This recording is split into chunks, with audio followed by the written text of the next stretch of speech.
Welcome to the Josh Hall Web Design Show. Helping you build better websites and create a web design business that gives you freedom and a lifestyle you love. Hey everybody, welcome into episode 86 of the podcast.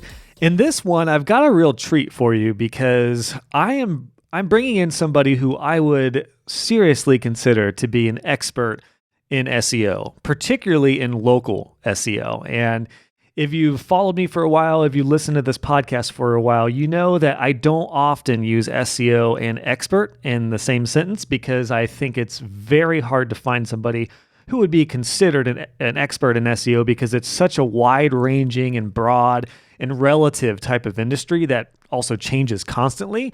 But to be kind of an expert status, you need somebody who is in the know and who's in the thick of it and who really knows their stuff. And that's what I'm bringing you in this episode. My guest today is John Vuong. He is the founder and president of an SEO company called Local SEO Search based in Toronto, Canada. They do a lot of SEO comprehensive plans and services for mainly small businesses.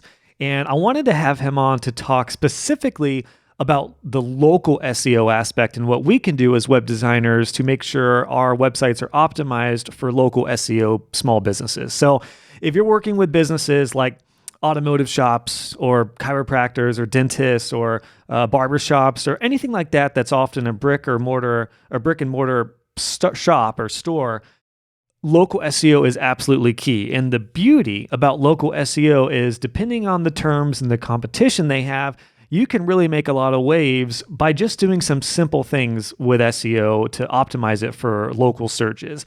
And that's what we dive into in this episode. John is really transparent and open about some of the best practices that you can implement.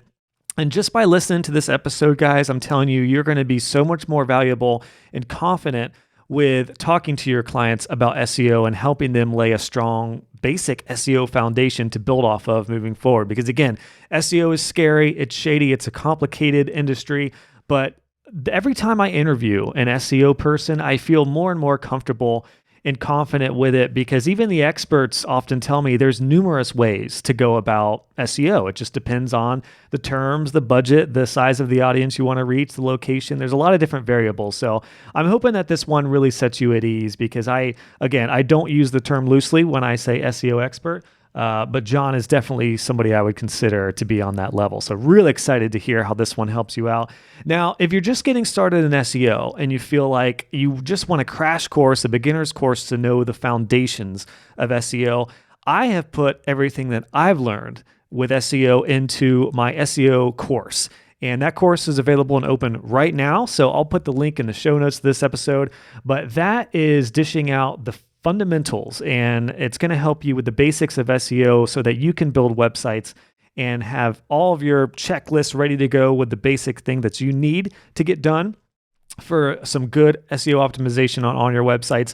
And a lot of what I teach in the course is some things that we talk about here in this episode, but also different strategies for a wider ranging SEO for nationwide or global, and then also recurring SEO options for you and your business. So just by listening to this episode, again, you're going to be much more confident and valuable. And if you really want to get a full understanding from point A to point B with fundamental SEO, check out my course. And that's where I dish out everything that I've learned to help you in your business. And you're going to be able to charge for what I call SEO Boost, which is a one-time SEO optimization for your websites. And you're going to learn how to build some basic SEO recurring income plans as well. So check that out if you're ready to take the next level. And without further ado, please welcome my awesome guest, John. And we're going to talk about local SEO. John, welcome to the podcast. It's great to have you on, man. Thank you, Josh. I'm excited to be on your show today. So I always like to start out with where you are in the world and what you do exactly. And I know we're going to hear about your backstory a little bit and then talk about local SEO. But yeah, let's just start off there. Where are you? And what would you say you do right now exactly? So I'm in Toronto, Canada. So I'm a little bit north from where you are.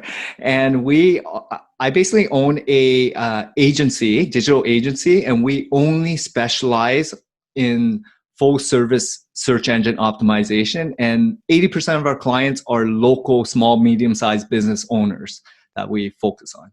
20% is more B2B. They're more national, global in scope.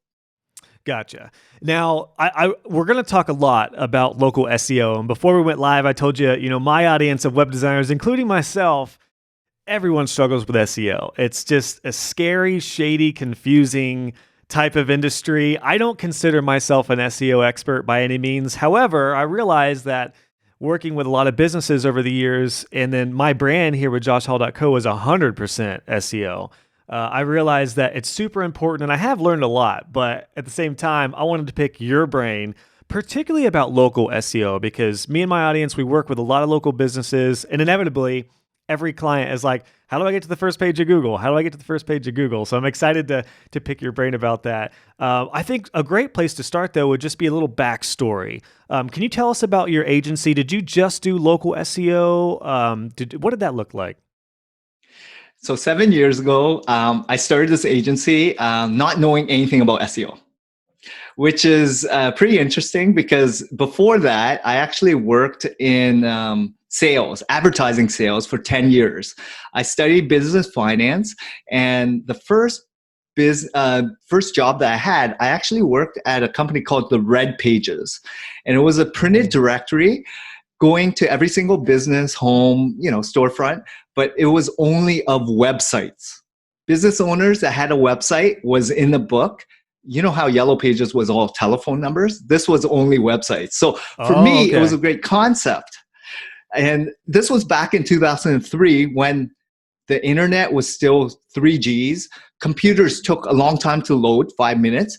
Took a long time to browse, like on any browser as well as search engine, and it was all time consuming. People wanted things quickly, right?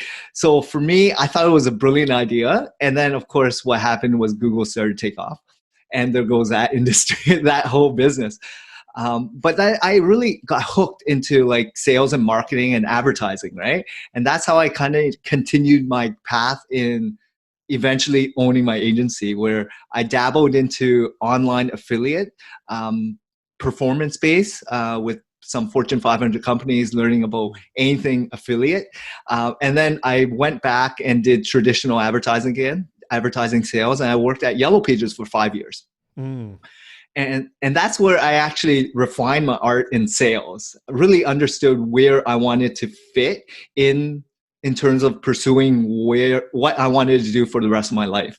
And I really connected with business owners. I understood them. They were my friends, my colleagues, my neighbors, right? And they had such a great story behind it, like why they came and did what they did and what the purpose was, right? And it was all community building. And I loved the local landscape of it, all that, where I was connecting with them. And I spent, years connecting and being mentored by thousands of local business owners. And I picked their brains, right, on how to run a successful business successful business. And at the root of it, they let me know there was frustrating times in terms of the advertising world, right? Yellow Pages was not getting a good ROI. People were pivoting. The users' behaviors were changing. And as you know, Google kind of dominates that space now. And so therefore I had to pivot. I had to figure out and find a solution to really help my people, right? My connections out. So that's how I got into this SEO world. And what year was that you were working for the Yellow Pages? Because you started your agency around, was it 12, 13, right? Yeah, so 2013 is when I started this agency, but I would say 2007 to 2012 is when I worked at Yellow Pages. And, for me, there was already a shift, right? I would say 2009 to 10, Google started taking off, right? Started getting a lot more users. And the last couple of years at working at Yellow Pages, every meeting I had was a cancellation. People were just unhappy with spending so much money and wanting, to cancel or reduce their spend because they weren't getting leads like they once did, right? So that's why, for me, I was like writing on the wall. I can continue battling it out. I was doing fairly well, but I was like inside just not happy representing a company or brand or a product that didn't work anymore. Yeah. Right? But what's interesting is I can hear the progression, it sounds like, already with what you took and what you learned from Yellow Pages with your relationships with businesses. And I'll be honest, the SEO that I've done in the past with my clients was always relationship based and very organic. And I think there's a lot of value to that. I guess my first question for you, John, is did your experience at Yellow Pages and working with these businesses, did this help you shape your mindset for your SEO agency? Like how you were going to work with your plans and your clients?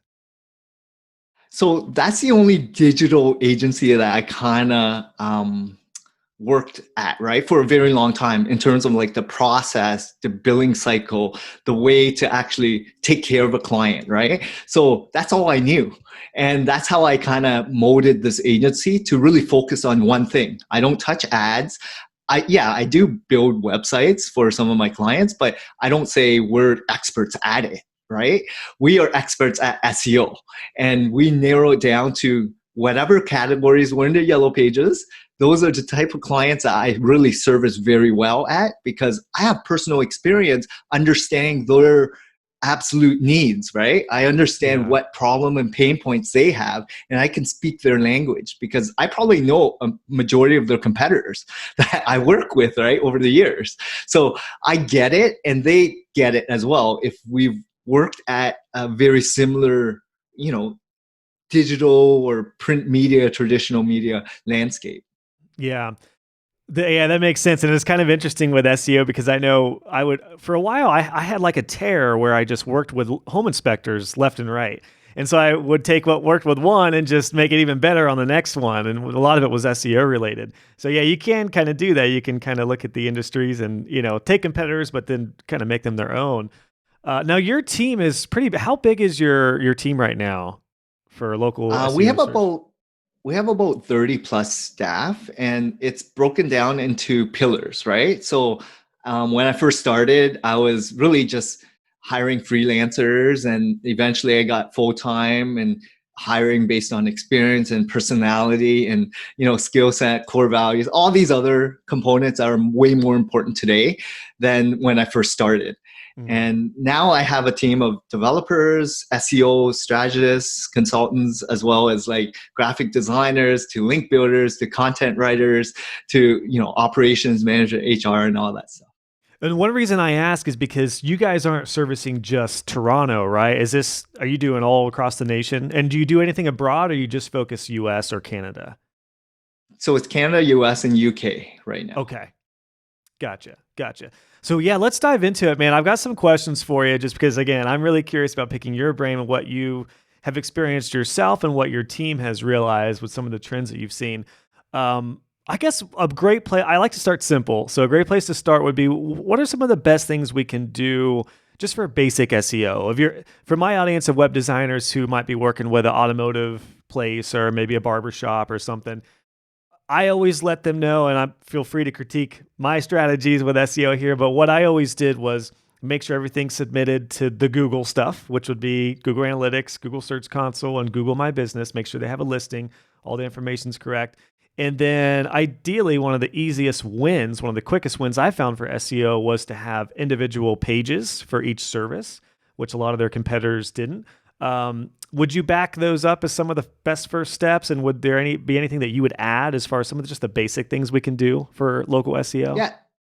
Yeah, definitely. All those are very important. And like, as you know, SEO, there's over 200 signals, right? So making sure that the money pages, and I think content plays a very, very, very, very important role in this, right? Making sure the URL structure is based on the main keywords that you want to go after. So if it's a service page, you want to make sure that the main URL name keyword is there. Title tag, descriptions also embedded, H1 tags. Basically, there has to be relevance, right? So then if you're looking at like the content piece, I think content, like keyword research is very important, but it's more important to understand your customers, right? People get very confused with, there's so much more search volume and traffic, and there's a lot of keyword research tools. However, it's all about user intent. It's all about conversion rate.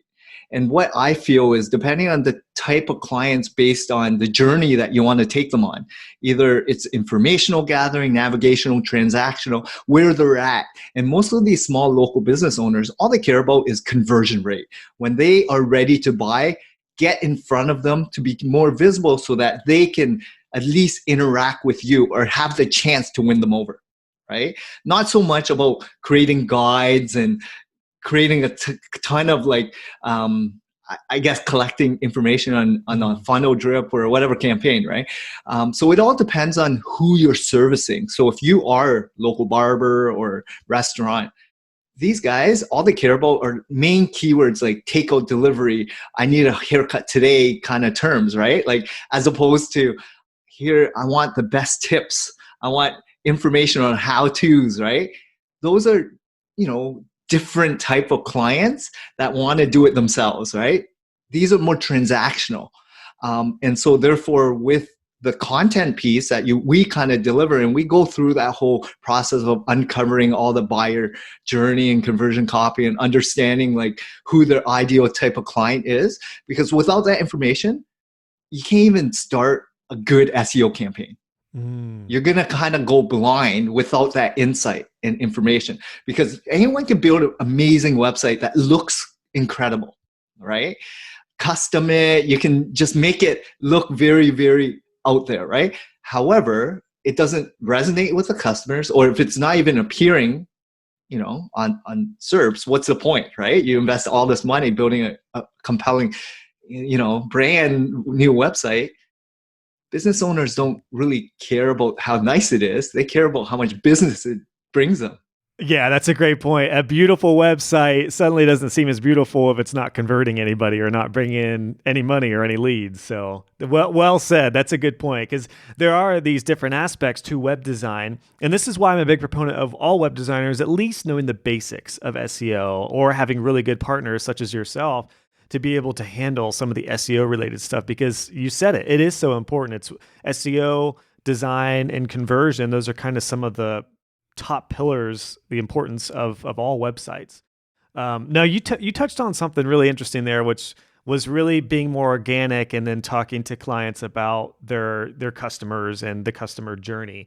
I love that you said that, because it's totally true. I think the ads for SEO companies that's like, build your perfect SEO game for $199 a month or whatever. It's like, how detailed are they going into the business's ideal clients and conversion-based talk? Like, what's really going on there? So I would love to hear, if you're open, John, I'd love to hear maybe just an outline of the questions that you guys asked to your clients to make sure we're building our sites for the right keywords and stuff. Because I agree, some people dive right into keyword research, which is great, but there's also power in just talking to a business owner and saying, who's your ideal client? Like, what would they do? Would you guys have like a certain set of questions or any? I'm sure it's pretty complicated or complex, but is there like a summarized version you can give us?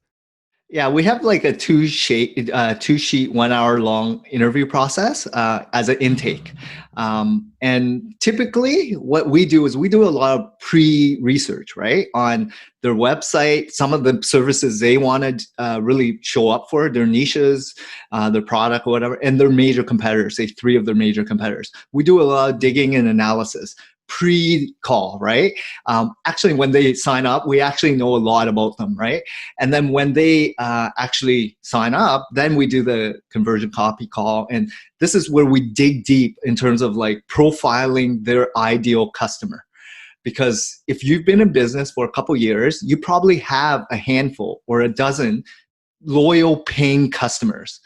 And with that, you probably can pool them with what their exact personality trait is, where they reside, how they consume content, what they like, what they don't like, who they hang around, what's their behaviors like, right? Like profile them, their age, their rate, everything, right? I know it's kind of weird, but it's interesting enough for you to know who you want to speak to.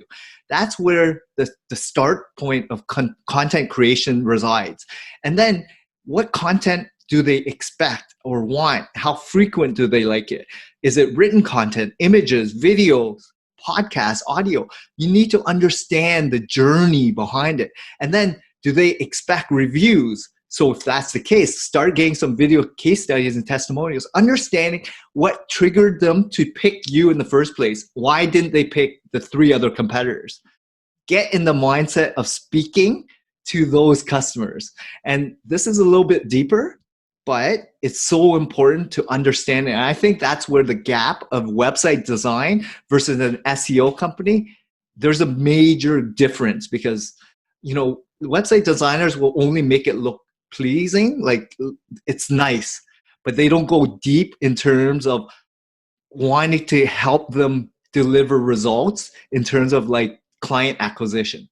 Well, what a great like additional secondary service you're talking about, which is more like business R&D, like research and development for our clients. And I will say for all web designers listening to this, if you have the approach that John just talked about, which is to ask your clients about their ideal customers and then potentially do like investigation for them or give them a sequence of questions to ask their customers, that will separate you. And I'm sure it did for you guys, John. I'm sure that separated you guys from a lot of different SEO companies.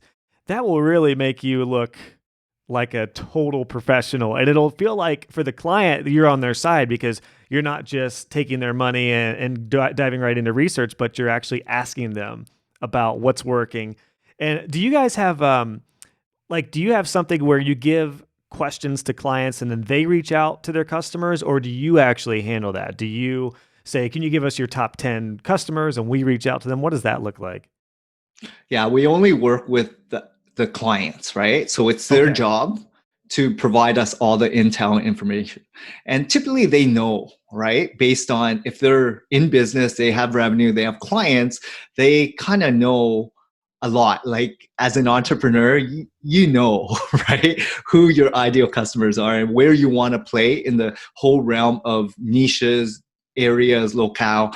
And this is the other thing, adding value. As a business owner, people become more sticky where if you actually care about their business and you are actually giving them more than they expect, they're very loyal to you and they're going to become more of a advocate to your product or service or you as a business owner so that you are going to get more referrals in the long run, right? So just learning these little things as a business owner and from all my engagements with thousands of businesses, it's all about like helping, giving, listening, asking cues, right? Asking the right questions at the right time and being curious about wanting to learn more about them. Because if you are just in it for the sale, you're not going to get very far.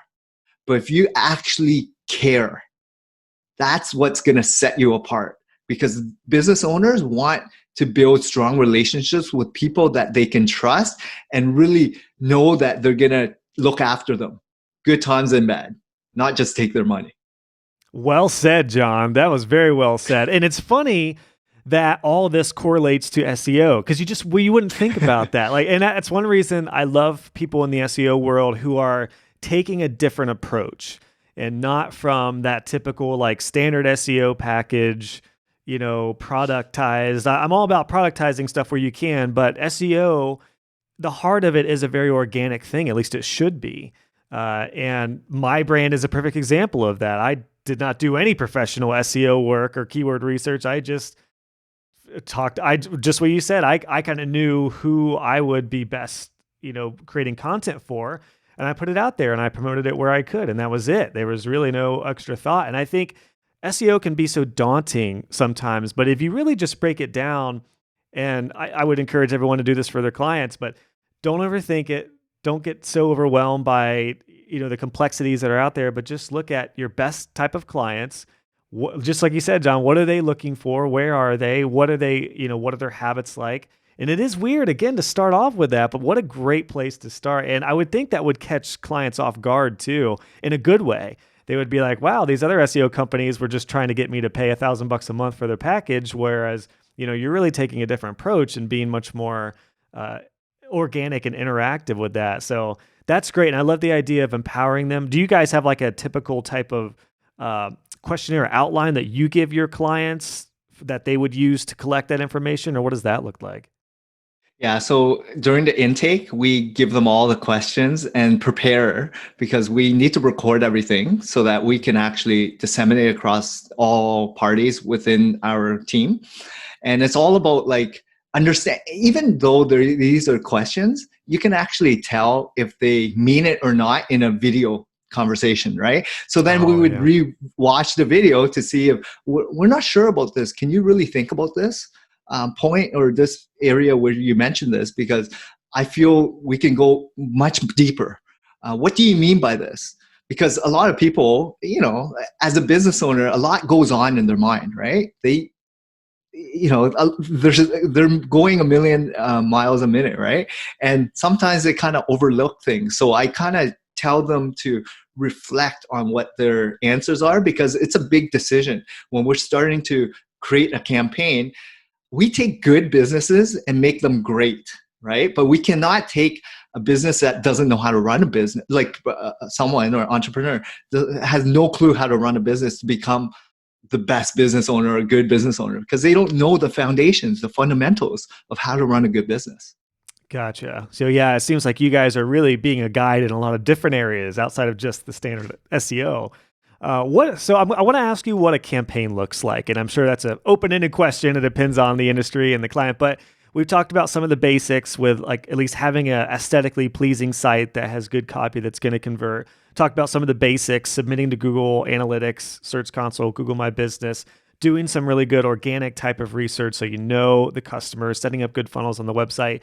But I guess the next question is, where do we go from here? Like, what does an SEO campaign look like? Is it Google Ads? Is it blog posts every week or once a month? Is it content? Is it new pages? Is it updating the site with new content? Is digital marketing involved? What does a good campaign look like in the average type of sense? Yeah, so there's a lot that goes on. But at the beginning, it's all the content piece, understanding that customer avatar, creating a strategy behind it. And then we have a lot of software for this SEO campaign. We use SEMrush, Ahrefs. We do a lot of keyword research.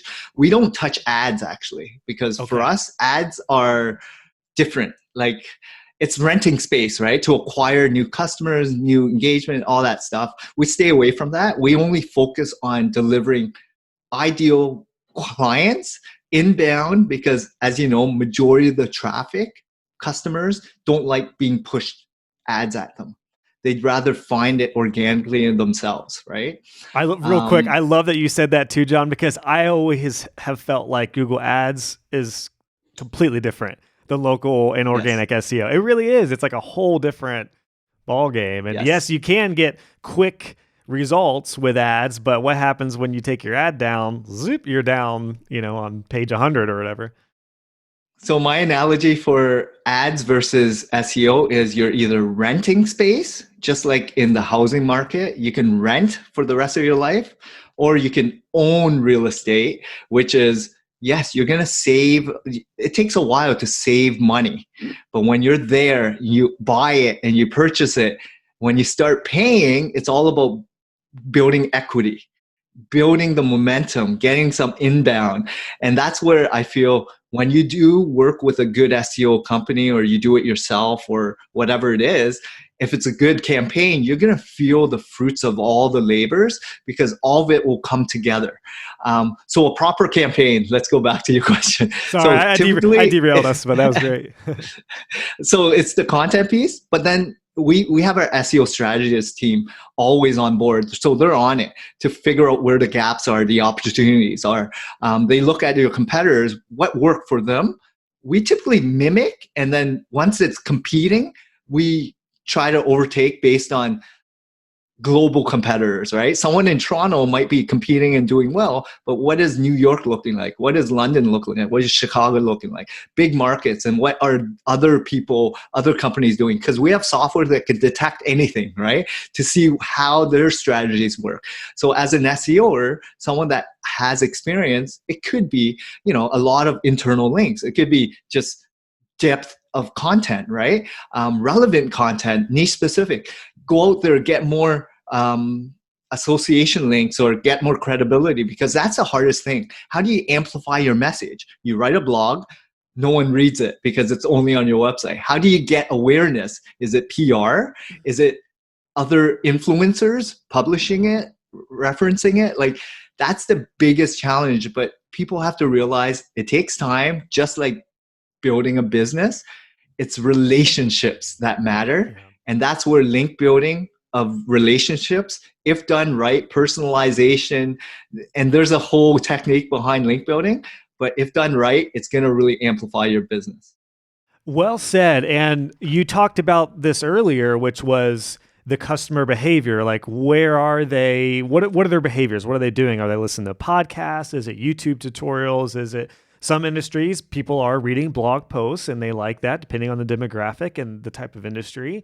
Some people are very active on social media, and I imagine quick social media posts would go over very well. If it's like somebody like my wife follows for like a shopping brand or something like that, that strategy would be completely different from the content that I produce in like long form podcasts. So well said. And my question would be, with that, when you talk to your clients and you're planning out a campaign, like, do you have to basically tell them, hey, you guys should start a YouTube channel? Or like, how do you prepare them to switch up their content planning? Is that something you guys do, or do you have partners who can assist with that? Because I know a lot of clients are like, oh, I can't, now I'm going to have to do videos. I'm going to have to start a podcast. What does that look like? Yeah, so a lot of business owners don't have resources and they don't have time. So they want everything now, affordable, and with the best results in the world. So I'm very real with them. I'm basically very raw and authentic, and I'm like, look, your competitors, and it's, say for example, a dentist in Toronto, and there's thousands of them, and some of them been doing SEO for 10, 15, 20 years, right? And say you're new, you bought a practice, you start a new website, you have to be real with them and say, look, in the first couple of years, you may not get good leads or traffic, right?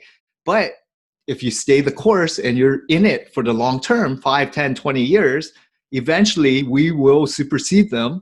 You focus on what you're good at, which is take care of your clients, learn how to run a good business, go get good reviews, go out there, talk to your clients, take care of your clients, and then let us know on what's going on in your business. Like if there is newsworthy information, if there's during the pandemic, what is the new process looking like? What is the new intake of clients? Inform us, because we are partners. So we are trying to understand them. And yes, if they have a budget to do video, go out and there and do video, because that's what's expected today, right? If you don't have a video, go try to do it on your phone. Go update your website with bios of all your staff with a whole written bio as well, right? Personalize as much. Storytell. Let people in differently. How do you differentiate yourself from the other 1,000 dentists, right? Because a lot of them aren't even active. They're not engaged. They're not updating, right? If you just set yourself apart somewhat, you're going above and beyond a lot of the other businesses. If that I love makes that. sense. Yeah, oh, totally. And you're reaffirming everything I tell my members and my web design students, in that personalize, do something different, look at what your competitors are doing, and just do the opposite. Just stand out in whatever creative way that suits your style and the size of your team, or even if it's just you as a solopreneur. I love that, John. So I want to talk about linking, because you mentioned that, and that's a big piece to particularly local SEO. But before that, we were talking about how you're talking with your clients. You're being very real with them. Before we talk about linking, I'd love to find out from you, how do you prepare your clients' mindset with SEO? Because all clients want something done overnight, and I don't know where the idea of getting to the first page on Google came from, as far as like it being, first of all, something quick. And then one thing I've always told clients too is when they say, I want to be at the top of Google, I've always said, for what term? Like, you could be on top for one term, but really far back on another. Like that's not a simple question like it sounds like. So how do you prepare your client's mindset for proper SEO? So this is a good question, because business owners all think differently. They've either been burned using other SEO companies.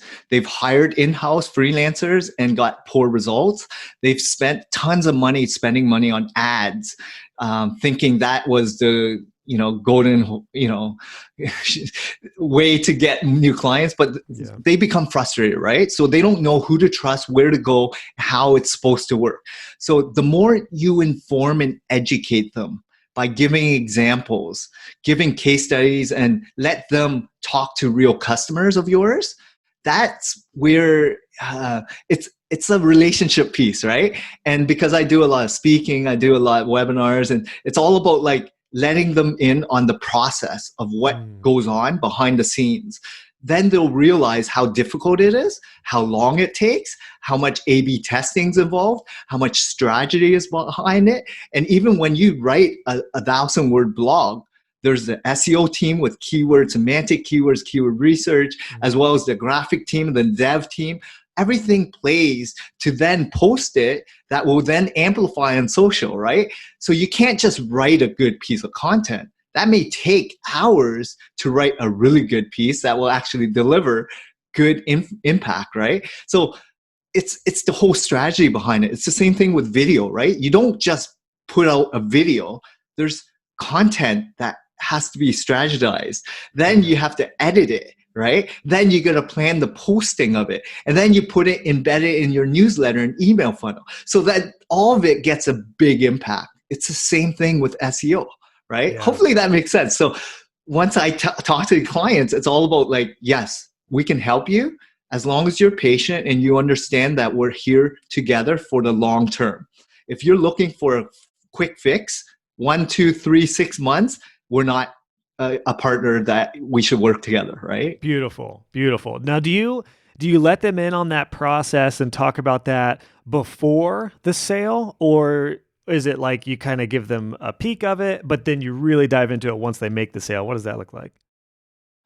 We are very upfront at the beginning. We give them the price at the beginning to weed people out, right? To find out if they're a good fit. And then also we're all about long term. So we're a little bit different than a lot of agencies, but we do 1-year terms only. Okay. Because I stayed in the yellow pages world and that's all I know, 1-year contracts. And so therefore I kind of just pass it along to this agency. Well, and I know a lot of agencies that do month to month and I 3 months and like 6 that. months. Yeah, I like that because SEO month to month is, if a SEO company is saying month to month, that is a straight up gimmick because no one's gonna get results in a month. Not something that's gonna pay for an average SEO campaign. 3 months is still really tough. I feel like on average to get really good results. You could probably do some pretty good damage in 6 months, depending on the competition and the industry and the terms.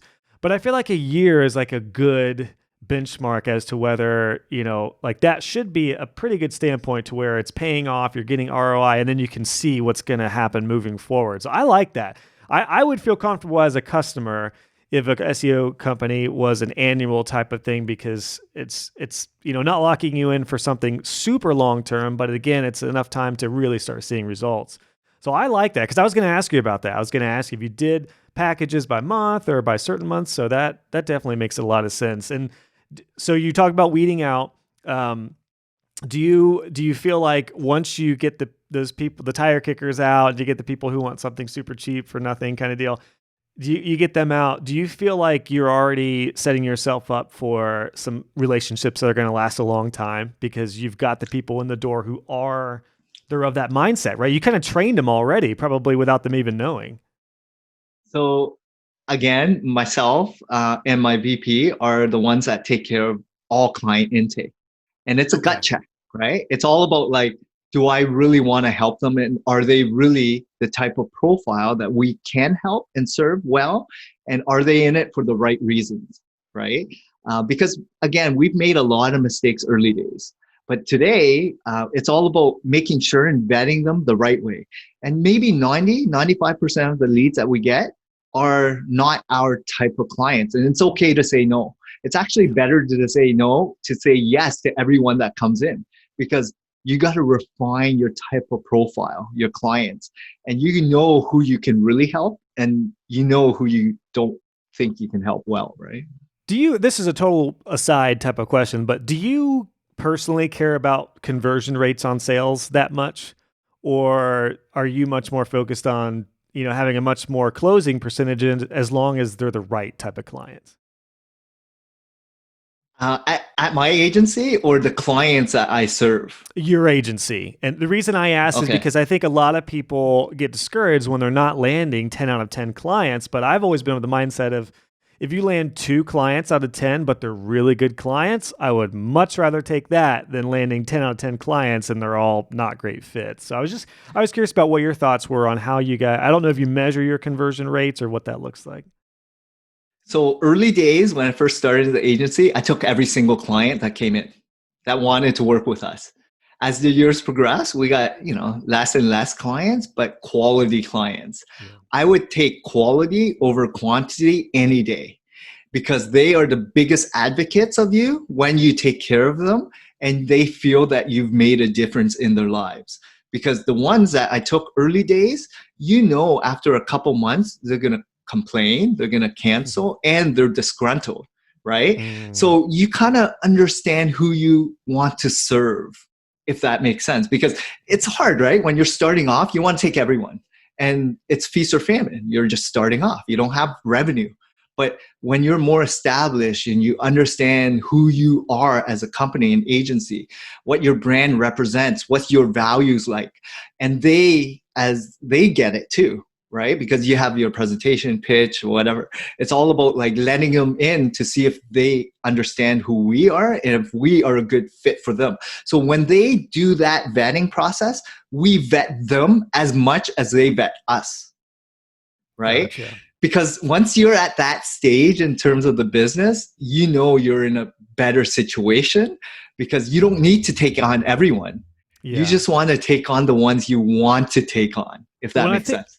Definitely. And I think the really cool thing about the position of my audience as web designers is we're generally doing SEO after the fact.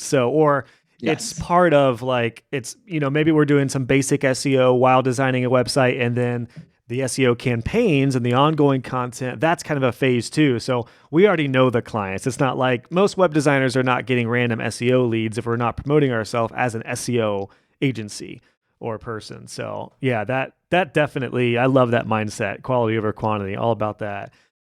So I'd love to talk about the linking stuff here, John, because as we know, linking is, so I feel like when you think about linking, the average person probably thinks about some shady, like SEO company putting comments on blog posts that are either related or seemingly unrelated. And then they just tell you, hey, you got 100 links, but it's like, are they linking back? What are your thoughts on linking? You talked about it being organic. I'm happy to share what I've learned with linking, with what I do with my podcast and stuff. But yeah, what are your thoughts on how we can do linking for clients locally, at least? Yes, definitely. So I love this topic. I always try to get back to basics. What is a backlink first? So for all the audience members that don't know what it is, think about before the internet times. Traditional business, bricks and mortar, how did they grow organically? They took care of their customers. They relied on word of mouth and referral type businesses. So that sets the foundation of digital now.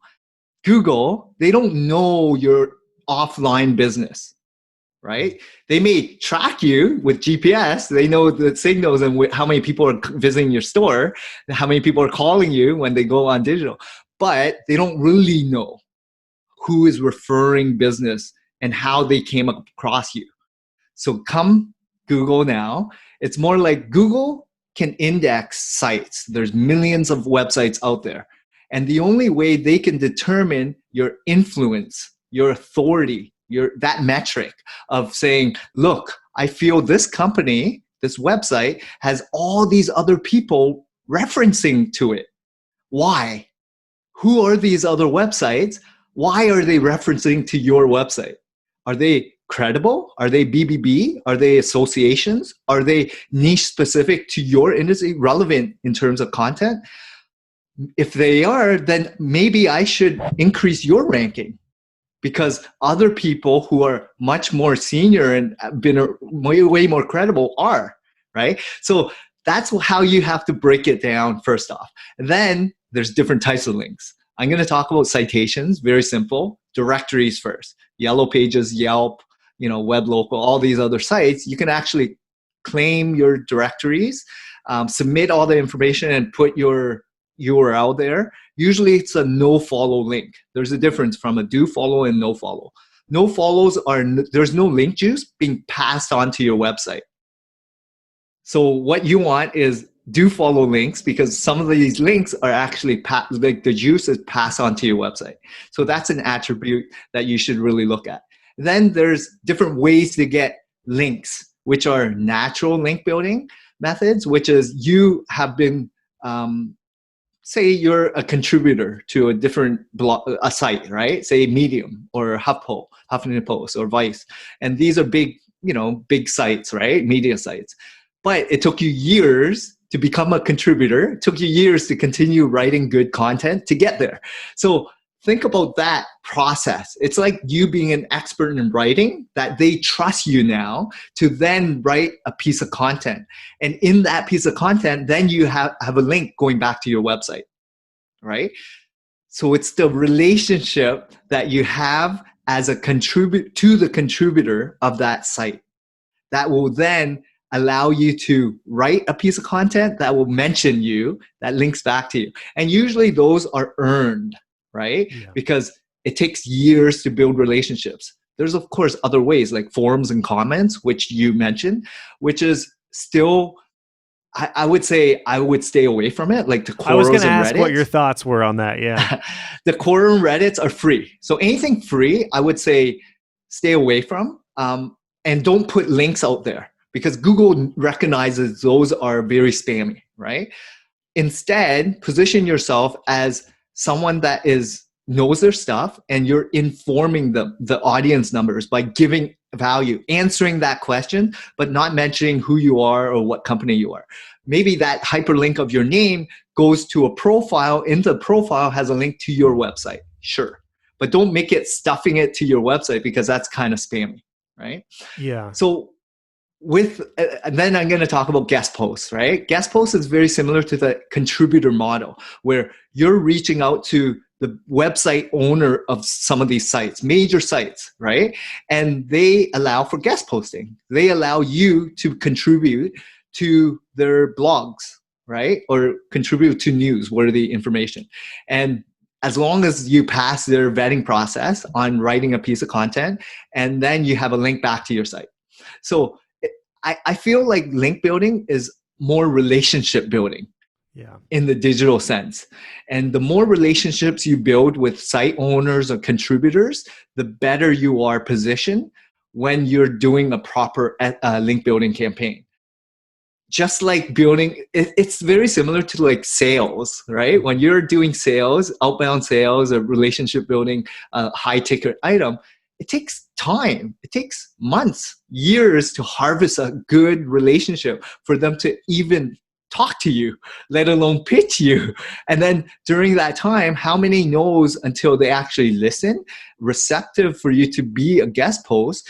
And then you have to actually write a long piece article content that's compelling to their audience members, right? Yeah. So all these are, points that I wanted to mention. Yeah, no, it's great. It's really kind of the model that I've taken with this endeavor here, which was just one step at a time, doing tutorials. My tutorials were then getting shown on different websites that were popular in the WordPress community. And I use a theme called Divi, which is one of the most popular themes for WordPress. And then I became a blog contributor for Elegant Themes, which is the company that made Divi.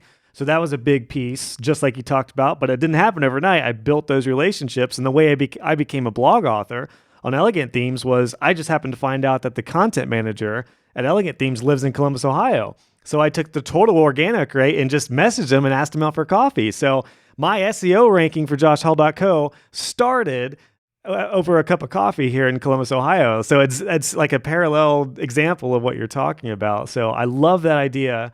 Now, the caveat here, though, is your average home inspector or your realtor or your business, so maybe not realtors, but most business owners are not going to be interested in blogging or taking this type of method. So when it comes to link building for those type of industries, have you seen any successful strategies between like sharing, like like networks. Like let's say, for example, I'm big on networking groups.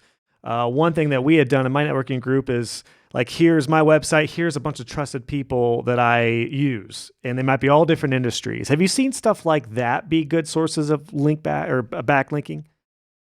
I would actually stay away from that. Okay. I would actually go after relevant niche industry sites because Google is always looking for backlinks that are credible, right? That are specific to your industry. Because what's the point having a dentist linked to, a law office or something Mhm. that is, or a B2B company, even though they're a part of this BIA or any networking group, right?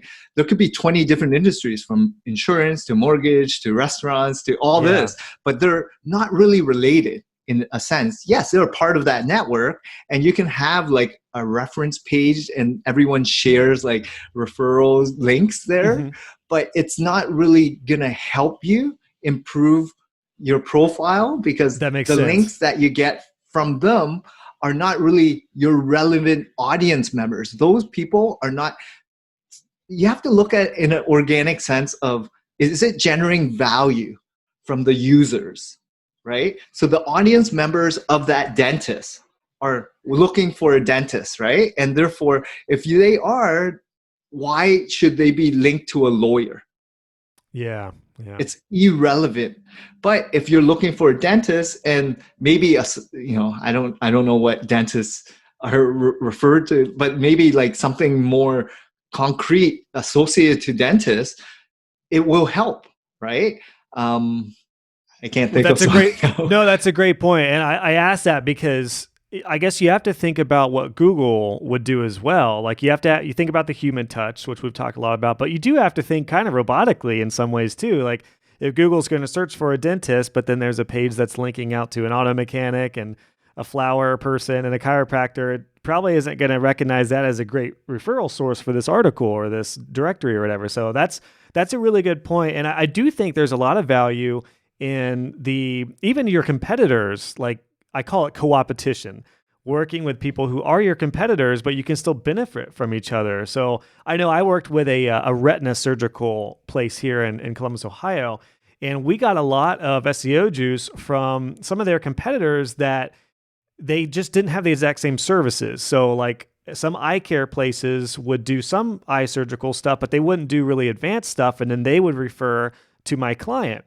And my client would give them a link back to their site for other stuff that they didn't handle. So I think that's probably a good example, right, of a way that's a similar industry that might be some SEO juice that, similar industry, or similar companies, but they just don't do it the exact same thing. Is that kind of a good way to go?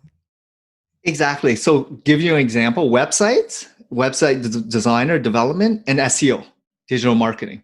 We don't really do the same thing, but if you had a website and you offer SEO and links to my site, for instance, then it's a good backlink, right? Because it's Yeah. relevant type of clients who's searching for websites also needing SEO. So when they reside and land on your site, they'll actually stay on your site. So the key is not just traffic to your site, but good traffic to your site. So the Nice. Yeah. behavior of the people, how long are they staying? Are they relevant? Are they checking you out with the services?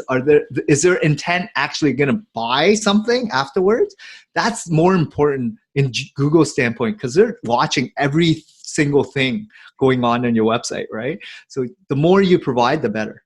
Oh, that's beautiful, John. I'm loving this, man, because you're reaffirming everything I've been telling my students, and I love your approach with all this. I am curious about the difference between local SEO and I don't know Yeah. if you would call it national SEO or just I don't Yeah. know what the correct term is, but what's the difference between the two? Because I'm sure it takes a whole different approach if Yeah. your customer has clients nearby, like a barbershop, versus an online store that has clients over the nation or over the country. What?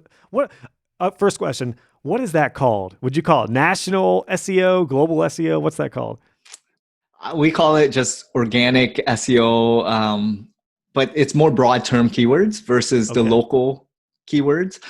So just for the audience members, what I mean by local is the local 3-pack, usually the Google My Business 3-pack. And that's more of a local product or service that you're looking for, right? Local pizza shop, local coffee shop, local dentist, right? And then below that is more organic in nature, but you can also rank if you're a local business, right? So What's what the we 3-pack? focus on, What's the the 3-pack, map. by the way? Okay. The Google My Business map. So if you're on mobile or if you're on desktop, you look for nearby searches, right? Or whatnot. Usually it's a 3-pack. So that's Google My Business. So optimizing Google My Business with the name, category, all the information. You can also update all your posts once a week. Very similar to Twitter and Instagram or whatnot. It's their social media channel. So once a week, do it because it allows for much more visibility, right? Add an image, a little piece of content. And you can also upload like videos as well, right? On Google My Business.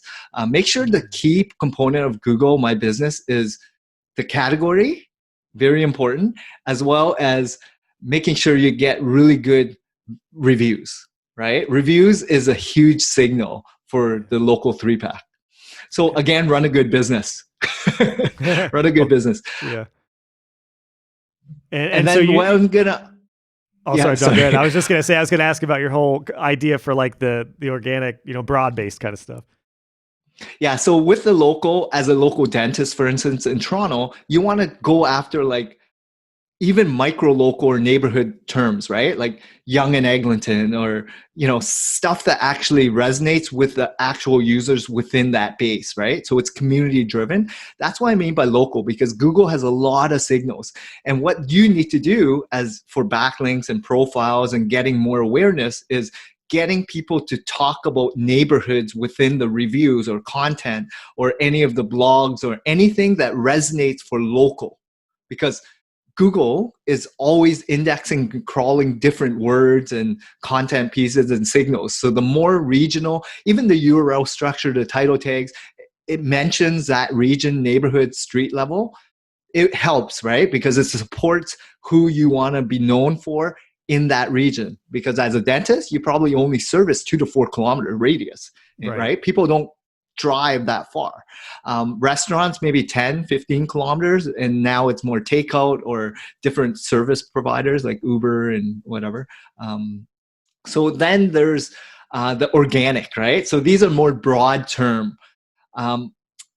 Even broad term or local term, I always start off with go after long tail keywords, 5 words or more, because more than 50% of the search terms, search queries from Google are 5 terms or longer. And yes, there's less volume, but it's way higher conversion rate, because people who are looking for a dentist, they're not typing in dentist in Toronto, right? That's too many, and it's too broad, right? They may type in, I'm looking for a root canal in Yonge and Front Street in Toronto, Ontario. Root canal services, right?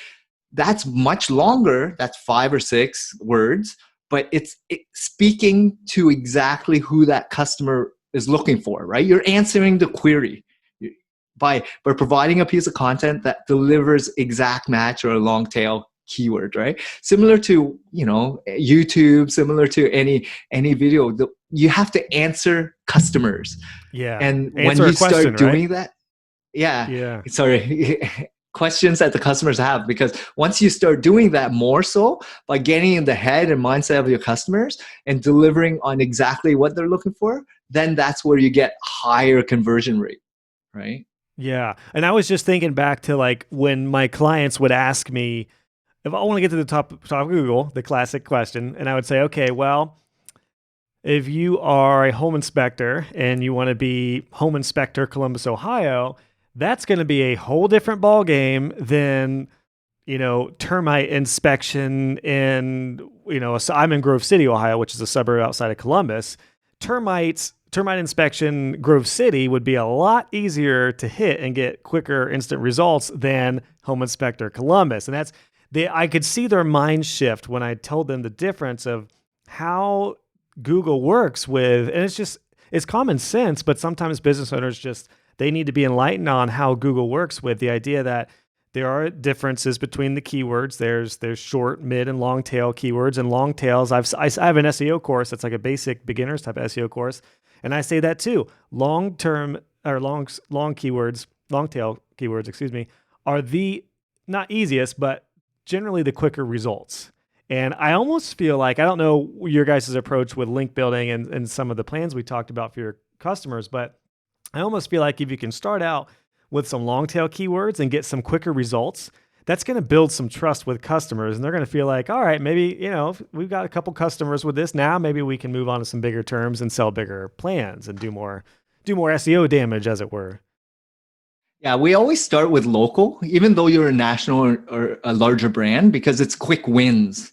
Once you start dominating in the local space, it's a lot easier to go after other regions and other markets. And then when you start going after more broad terms and more competitive keywords, it's a lot easier because you already have some influence, right? You already have some authority within the industry.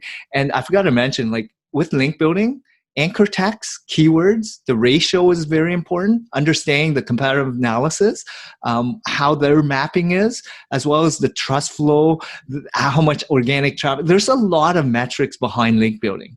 Yeah. And there's a lot of software and tools for it. And I would say if you're very interested in understanding this, there's a lot of YouTube tutorials. There's a lot of, like, Moz is a great resource, Search Engine Land, Search Engine Journal. There's a lot of information that's just targeted for SEOers, right? Yeah. But again, as a business owner, do they have time? Do they want to do this? A lot of, even my web design students, they don't necessarily want to do the keyword research. I have a partner, Michelle, who does that for me, and she's doing it for a lot of my students now, and she just has a package for just the keyword research part. So that's the beauty about this too, is web designers can focus on the design, the conversion, some basic SEO, but then get help with the ongoing SEO or the keyword research aspect. Like, I don't want to pay a subscription for Ahrefs because I know it's freaking expensive, but I know how awesome it is too. So I just partner with somebody who does. So, that's the beauty about this. And it can be a really win-win, because no matter what, for my audience of web designers, you have to at least cover the basics. Yes. Particularly because clients are going to ask. I know when I started out with web design, I had no idea about SEO. It took me several years to really wrap my head around how to just do the basics. I should have just gone through some training and through a course or something to help me at least get the basics. But for some reason, I just neglected it. But inevitably, my clients always felt like the website underperformed, no matter how beautiful it was, to your point earlier. But if it isn't getting found online, if it's not, if the right people looking for those services or places aren't finding it, that's the issue. So it makes sense that you at least have to have the basics understanding of what we're talking about. And I like your approach too, John, of local versus, again, I don't know the right term to use, but organic or broad, like where it's not location specific. It sounds like a lot of the practices are the same, right? You would still go after long tail keywords. You would still keep it organic, good link building and stuff like that. Any other tips for like the more nationwide type of SEO kind of stuff? Is it just about detailed terms ideally? I think SEO is very simple. People overcomplicate it, but it's all technical. The challenge is, even with the software, Ahrefs, SEMrush, you have to actually know what the software can deliver, which means you need people to actually do the work, that are trained and knows how to perform the actions, right? So as a business owner that's trying to do everything themselves, yes, these tools and softwares can help, but are they good at it? Do they want to learn? And it may take you months of stress trying to figure it out if you're not technical at all, right? It's the same thing as website design. People can learn it, figure it out, but why pay someone? It's because someone has experience, expertise, done it before, do it right the first time, less going back and forth, and it's results driven, right? You know what to expect, and it saves you time and stress and energy. So as a web designer, as a business owner, it's more like, yes, there's a ton of resources. You can actually go to conferences, join Slack groups, join different communities to learn if you have the passion to do that. But if you're busy with your life, right? Because not only do you run your freelance job or your agency or your business owner, there's all these other things that you have to worry about. This is an extra layer of it, and it's Yeah.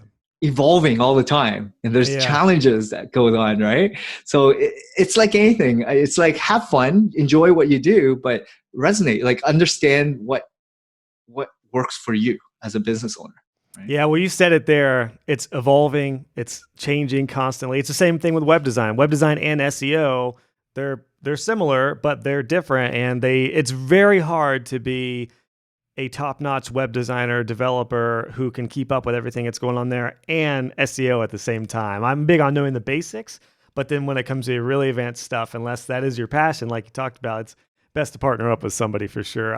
Do you guys do you partner with web agencies and stuff as well, or do you do pretty much just client to client type of work for So your right SEO now clients? we have plans, so very similar to affiliate Yeah, programs, but it's all about like the stickiness of the client, right? Relationship, because SEO is a long-term play. yeah, But we bring in clients that have really good relationships with website designers, right? And we still own the relationship, but we give kickbacks, right? So it's very similar gotcha. to the affiliate world. Cool. I wanted to know because a lot of my students and members are dying for more SEO partners. So I'll make sure to link your site in the show notes and everything. And it sounds, I really appreciated this conversation, John. I love your mindset and approach to SEO. We talked about some great stuff. We talked about some of the basic stuff we can do with SEO, which is Google My Business and just service pages for certain terms, knowing which terms are going to be best for the ideal client. You talked about the organic approach of businesses, really just thinking about their clients and what kind of people do they want in their doors they're purchasing their product. Talk about linking. That was great. Loved your insight on some best practices and not so great practices for linking. We talked about the difference between local versus more like nationwide or global type of terms, which really doesn't sound like it's that much different. It's just more emphasis on maybe the terms and the longer tail type of keywords. A little bit about Google Ads. I love that you affirmed what I've always thought, which is Google Ads are different than SEO. It's a quick win, but it is just that. It's just an ad. So that's great, man. This has been awesome. I think this will really empower my audience to feel a little better. Like I feel less daunted by SEO after talking with you about this. Do you have, I do want to talk about what you have going on with your initiative, but do you have any sort of like final thoughts in regards to SEO, particularly for web designers, on how to just, how to get started with it? So I deal with quite a few website designers that refer business, and we refer each other business, right? Um, Again, it takes time to learn. Not everyone wants to learn this, right? If you are eager to learn, there's a lot to learn, and it may take you years to do that, right? The challenge is, and just like anything, partnering actually ramps up and speeds up your time a lot faster, right? Yeah. Then you have someone you can pick their brain at, build a relationship, and actually understand what goes on in an actual campaign. For the designers, don't get too caught up with reading a blog that says you got to focus on AMP, accelerate mobile pages, and forget about responsive websites, because and now there's a new thing about like making sure that the website speed is under 2.5 seconds, and you need things that really like are daunting for a lot of sites, because you're like, well, I'm using these other speed checks sites, and it doesn't fit light speed because of whatever Google is using, all these metrics, and then you're like, I don't know what's going on. I install new plugins. I get frustrated. It breaks the site. This is where my developers, because I talk to them as well. We have 5 Yeah. in-house developers, and it's more like they're more SEO developers as Okay. opposed to like custom website Yeah. designers. They're more SEO related because they've been with me for a long time. We mold them to really talk about converting clients with good results as opposed to make it look beautiful, right? So there's a difference, and it all depends on what you want to do, right? With your career, your business, or if you're a freelancer that's just curious, there's a lot of resources out there to be curious on and learn. So Yeah. Well, I appreciate that, man. And most everyone knows I have an SEO course for people who want to at least get the basics covered and don't want it to be overwhelmed, because it covers a lot of what we talked about here. I really appreciate having your insight, John, on some of the finer detailed stuff in your guys' approach.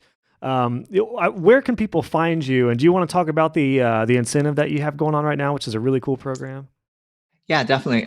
So they can check out my website. It's www.localseosearch.ca. We also own the .com, and we also have a podcast. It's called Local SEO Today.